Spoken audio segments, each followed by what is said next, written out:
하나님의 뜻을 어렵게 생각하는 경향이 있습니다. 그럴 수도 있지만 꼭 그렇지만은 않습니다. 하나님의 뜻이 쉽고 단순할 수도 있습니다. 우리가 하나님의 뜻대로 살 때 하나님을 영화롭게 하고, 우리가 하나님의 뜻대로 살 때 자신도 행복할 수 있습니다. 자, 그렇다면 이제 우리의 현실과 대비하면서 주의 말씀을 살펴보겠습니다. 우리를 향하신 하나님의 뜻 첫째는 우리가 항상 기뻐하며 사는 것입니다. 우리는 슬픔이 많습니다. 거의 습관적으로 슬퍼합니다. 사람이 쾌활하면 사실은 좋습니다. 그러나 우리는 그런 사람을 좀 경박하게 여기거나 아직 세상의 비애를 경험하지 못한 사람으로 여깁니다. 그러나 여러분, 슬픔이 좋은 것이라면 왜 사람들은 자꾸 거기에서 벗어나려고 할까요? 세상의 비애를 경험했다고 해서 늘 슬프게 살아가야 한다는 법도 없습니다. 배우 이하인 씨를 보면은 가난과 고통의 시절을 보냈으면서도 얼마나 밝고 기쁘게 감사하며 사람들에게 소망을 주며 살아가고 있습니까? 이 슬픔은 죄와 연관이 있는 것 같습니다. 불안이나 두려움이나 무능과도 연관이 있습니다. 물론 성령께서 주시는 슬픔이나 근심도 있습니다. 그것은 사람으로 하여금 죄를 미워하게 하고 분하게 하고 의를 행하게 하는 것입니다.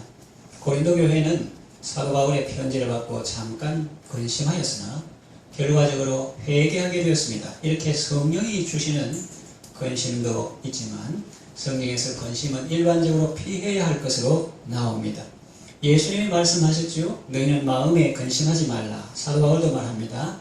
아무것도 염려하지 말고 오직 모든 일에 기도와 간구로 하라. 우리 주 예수님이 이 땅에 계실 때 고민하며 슬퍼하실 때가 있었습니다. 겟세마네 동산에서 기도하실 때입니다. 그러나 그때에도 예수님은 그 앞에 있는 즐거움을 바라보셨습니다. 그 앞에 있는 즐거움을 위하여 십자가를 참으사 부끄러움을 개의치 아니하셨다고 성경은 말합니다. 하나님 보좌 우편에 앉으셨습니다. 예수님은 실로 우리의 질고를 지고 우리의 슬픔을 당하셨습니다. 그래서 우리에게 참 생명과 기쁨을 주십니다. 그 주님께서 우리에게 항상 기뻐하라고 말씀하십니다. 눈에 현실이 어떻게 보이든지 귀에 무슨 소리가 들리든지 우리는 우리 주 예수님 안에서 언제나 기뻐할 수 있습니다. 믿음으로 기뻐할 수 있습니다. 그러니까 이 항상 기뻐하라는 말은 항상 믿음으로 살아라 하는 그런 말과 같은 의미입니다. 우리가 이 세상을 살 때 아주 그 짐이 무거워서 고통스러울 때가 있습니다.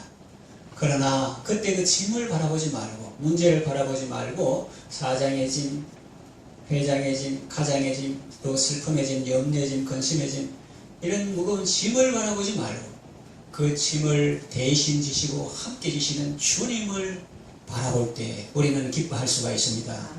시편 말씀과 같이 날마다 우리 짐을 지시는 주곧 우리의 구원이신 하나님을 찬송할지라 그랬습니다. 그리고 가진 것이 없을 때 그 부여와 가난에 초점을 맞추지 말고 근본 부여하신 분이지만 우리를 위해서 가난하게 되심으로 가난한 우리를 부욕해 하신 주님을 바라볼 때 우리는 항상 기뻐할 수가 있습니다. 또 아플 때도 내 몸이 낫나 아프나 여기에 내다가 초점을 맞추지 말고 우리의 질병과 연약함을 대신 짊어지신 주 예수님께 초점을 맞출 때 우리는 언제나 기뻐할 수 있습니다. 내가 연약할수록 더욱 귀히 여기사 높은 보좌 위에서 나를 보시고 또 예수님의 채찍에 맞음으로 우리가 나음을 입었다. 그 사실을 생각할 때 감사할 수가 있습니다. 그리고 일이 안 될 때에도 일의 성패, 되고 안 되는 그 일에 초점을 맞추고 되면 막 기뻐하고 날뛰고 안 되면 불안하고 원망하고 그런 게 아니라 우찌무라 간절처럼 예수를 믿고 나는 나의 성공에 기뻐하며 날뛰거나 실패에 낙담하지 않나니 이는 그리스도 안에서 나는 영원한 승리자이기 때문이라 했습니다. 그래서 우리가 항상 기뻐하라 인간적으로는 불가능하지만 그러나 이거는 믿음으로 살라는 것과 같은 말이기 때문에 우리가 우리를 죄에서 구원하시고 모든 질병과 저주에서 구원하신 주 예수님을 믿을 때 우리는 어떤 상황에서도 항상 기뻐할 수가 있는 것입니다. 이런 놀라운 특권을 하나님께서 우리에게 주셨습니다. 그러면 어떤 사람은 말합니다. 믿음 하는데 모르는 사람은 나는 사실은 안 그런데 자꾸 목사님하고 목자가 그렇다 하니까 내 생각은 동의가 안 되지만 믿어준다. 이거 믿음 아닙니다. 믿음은 뭐냐면은 사실 아닌 것을 억지로 인정해준다. 이게 믿음이 아니고, 믿음은 확신한 사실이 있는데 그것을 내가 수납하고 인정하고 써먹는, 활용하는 것입니다. 다시 말하면 여기 공기가 있다, 산소가 있다, 그것을 믿고 이렇게 호하고 흡하면서 그것을 누리는 것이 믿음입니다. 항상 기뻐하라. 이거는 하나님께서 우리에게 주신 특권인데 믿을 때 구원받는 것입니다. 저는 그런 경험이 있습니다. 병 낫는 거, 뭐 병원에도 가고 과학적인 것도 합니다만은, 그러나 눈에 현상하고 달리 하나님의 말씀을 믿을 때 처음에는 말씀하고 삶의 격차가 이렇게 큰데, 이 말씀을 믿고 자꾸 나은 것처럼 행동하고 주의 말씀을 믿고 인정하고 감사하고 그렇게 할 때 어느덧 내 몸의 수준이 이와 같이 말씀에 가까이 가는 것을 보게 되었습니다. 그러니까 여러분들도 꼭 병 나는 것뿐만 아니라 사랑하는 거라든지 그 주께서 약속하신 말씀을, 내가 이렇게 아직 부족한데 그럼 죽을 때까지 그 사람 완벽할 수 있을까요? 인간이 자꾸 노력하면은 죄 한 번도 안 짓고 하나님처럼 깨끗하게 살 수 있을까요? 그 불가능할 것 같습니다. 또 실제로 그렇게 산 사람은 없고. 그래서 우리가 나는 죽었다, 이 말씀을 선포하고 이제 죽고 예수님이 내 안에 사시는 그런 삶을 살면 오히려 자기 노력하는 것보다 더 큰 그런 은혜를 받을 수가 있습니다. 그래서 이것이 믿음이라는 큰 선물이에요. 이 믿음, 주의 말씀을 통해서 우리가 믿을 때 구원을 받게 되는 것입니다. 그래서 사람이 자기가 믿으려고 하면 자꾸 힘들어, 수갑이고 풀려고 하면 자꾸 더 아프고 한 것처럼, 그런데 예수님을 믿어주는 것이 아니고 믿어지는 것입니다. 그런 은혜를 하나님께서 여러분에게 주시기를 원합니다.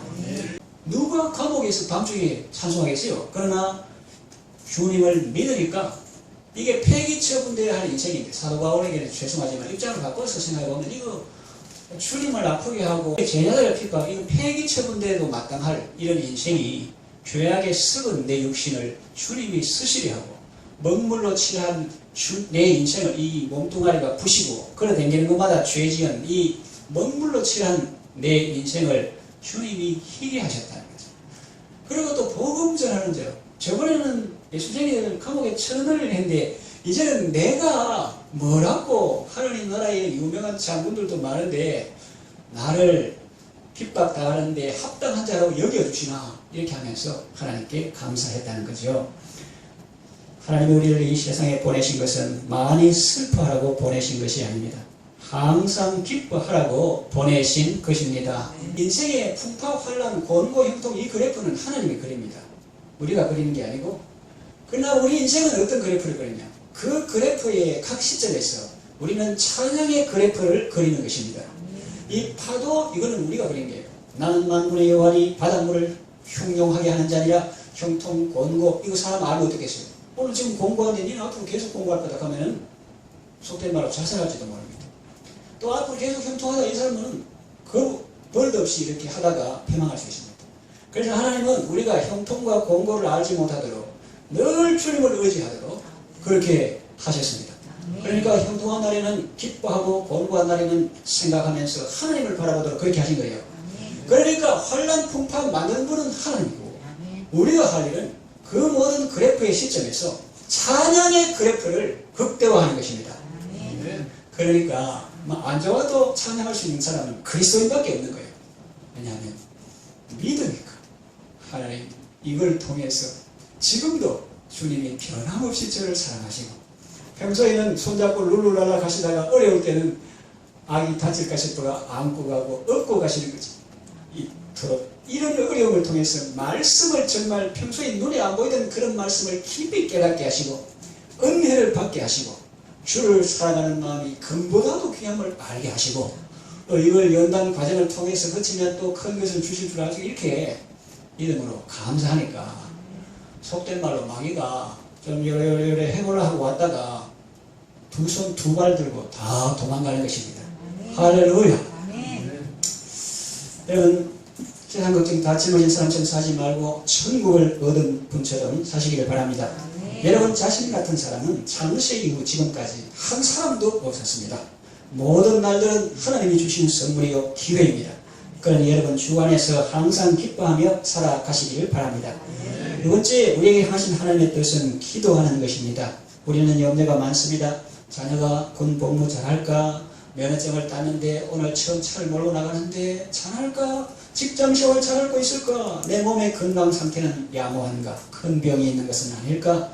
저 성도는 끝까지 신앙생활을 잘할 수 있을까? 인간이니 그런 생각이 들 수는 있습니다. 그러나 그걸 타고 사탄이 침수할 수 있습니다.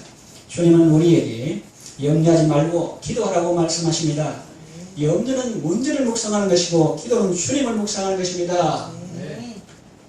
그리고 그 이해하기 쉽게 염려는 문제를 묵상하는 것이고 기도는 주님을 묵상하는 것이다 했지만은 묵상할 뿐만 아니라 기도는 주님을 바라보는 것이고 주님께 맡기는 것입니다. 그리스도인의 진정한 문제는 무엇일까요? 문제 자체가 아니라 문제 앞에서 기도하지 않는 것이 문제입니다. 재미있는 티벳 속담이 있습니다. 그 재미있는 티벳 속담 뭡니까? 걱정을 해서 걱정이 없어진다면 무슨 걱정이 있겠느냐. 이게 티벳 속담이에요. 같은 내용이라도 혼자 끙끙대는 거하고 주님 앞에 풀어놓는 거하고 다릅니다. 문제나 어려움 때문에 주님과 멀어지지 말고 오히려 주님을 가까이 하는 좋은 기회로 삼으시기 바랍니다. 어려움은 우리를 은혜의 보좌 앞으로 부르는 하나님의 초청장입니다. 그 어려움을 회피 대상으로 삼지 말고 주님과 동행하는 재료로 삼고 주님과 대화하는 소재로 삼으시기 바랍니다. 우리가 환난과 고통을 당할 때에도 주님은 우리와 함께 하십니다. 믿음으로 어려움을 이겨내고 주님을 더욱 찬양하는 여러분 되시기를 바랍니다.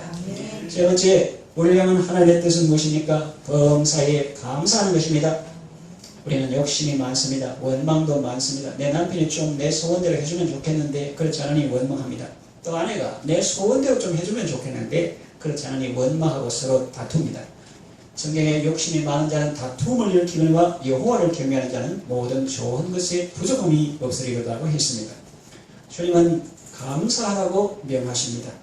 이 말씀에 따를 때 행복했습니다.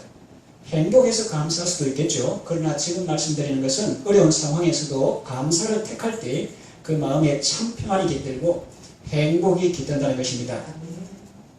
남편에게 우리 아버지는 이렇게 하는데 당신은 왜 그러지 않아? 다른 남자들 아내에게 이렇게 한다는데 당신은 왜 그렇게 안 해? 하지 마세요.